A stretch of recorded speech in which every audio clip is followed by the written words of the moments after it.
What is the thing we call real? The screen you are watching this video on, the world around you, the objects you touch, the breath you take, are all of these real?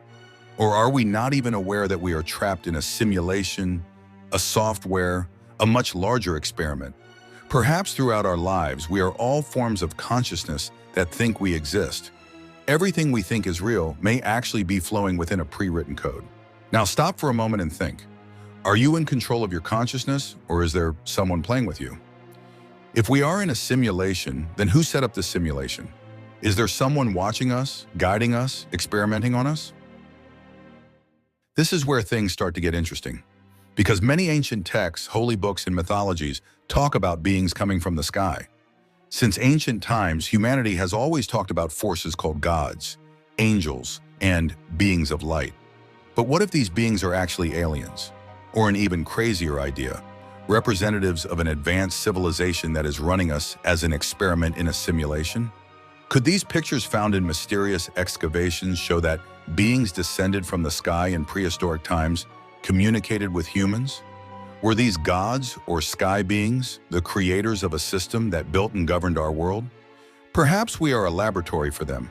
This world that we think is real is only a small part of an experiment. Okay, let's say we're living in a simulation, but is there any evidence for that?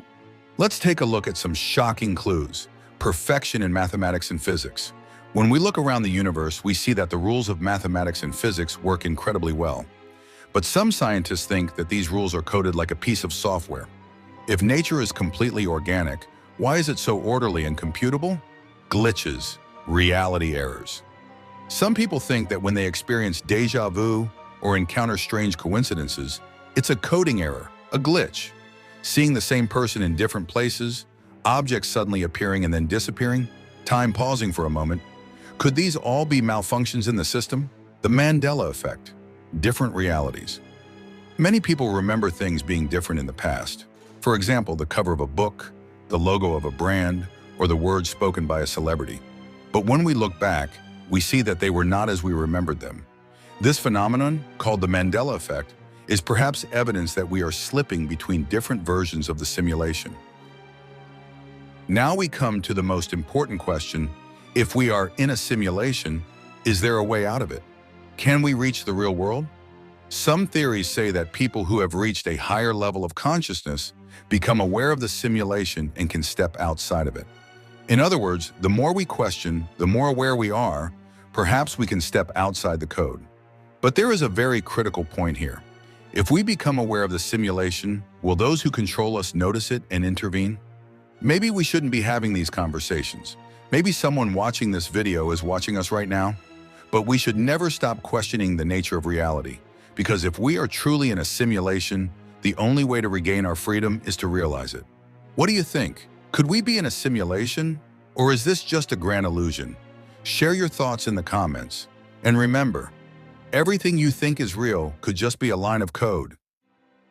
In fact, the recent development of artificial intelligence that supports or reminds us of the simulation theory has made this problem gain more ground in my mind. After all, if we can produce technologies that can become conscious as humans, there is no reason why we cannot be the artificial intelligences of others. I definitely get shivers when I see the characters in games like GTA in particular. Because even though the codes written are not real, the characters in the game perceive those codes as real. Does that sound familiar? These are all theories, and there is a high probability that they are not real. At least when we look at scientific developments, it can be said that we live in an unreal universe. Of course, there is a not-so-terrifying side to this theory. Maybe it is God himself who creates the simulation. We cannot know that. I just enjoy racking my brain over such theories. I hope you enjoyed the video. Goodbye, dear software characters.